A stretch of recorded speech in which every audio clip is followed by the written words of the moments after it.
The origin behind the Bicycle Museum of America is in 1993.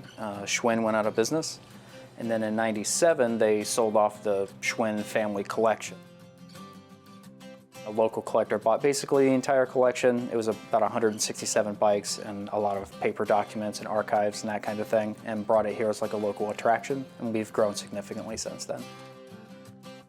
The evolution of the bicycle kind of came from necessity. People needed a way to get around, so a man named Carl von Drais, he invented the Draisine. It was the predecessor to the bicycle that we know today. They were very large, very bulky, very slow. The problem with bulky and slow bicycles is you fell off of them because you can't get any kind of speed. So that's why we invented the high wheel bicycle. It was basically for speed and balance.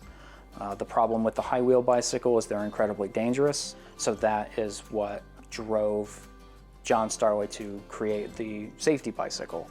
Essentially a bicycle with two same size wheels low to the ground so you can't hurt yourself if you fall off of them. And then we've had various other kinds of inventions at the time, innovations, trying to make the ride more comfortable through suspension, through new tires, that kind of thing. But essentially the safety bicycle and the diamond frame came in the 1890s, and we haven't really changed since. Obviously the materials that we use have changed, but the diamond frame that we know from the 1890s is what we still ride today. So in total, we have about 180 bicycles on display. In the whole collection, we have a little under 800. We have a few off-site and some in storage facilities. The collection has grown through a lot of different avenues. We still participate in bicycle auctions every year. We get generous donations from patrons. What makes a bicycle important for the museum is the narratives that we can talk about, if it fills any kind of gaps in the collection. Really, we're taking in bicycles that we can talk about and that make sense within the context of the museum and the chronological order of the history of the bicycle.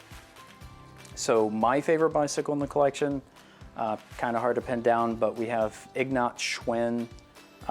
He was the founder of the Schwinn company. We have his family bicycle. It's a tandem bicycle that was made for him and his wife and his son.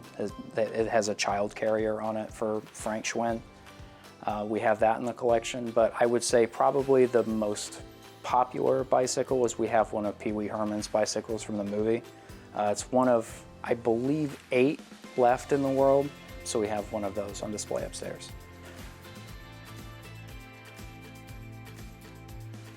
So what separates the Bicycle Museum of America from other museums, in my opinion, is we have things arranged chronologically, so you can kind of work your way through time. We have everything set up in a very comprehensive way. There's information on each one of the bicycles, so you know what you're looking at. So I think that the bicycle is important just to display how important it was to people through the 19th and the 20th century. It became kind of a utilitarian tool for a lot of different kinds of people, and it brings back a lot of memories for people that rode Schwinns in the 50s and the 60s. They come here and they like to see the bicycle that they rode. I think it's important to preserve those kinds of memories for folks.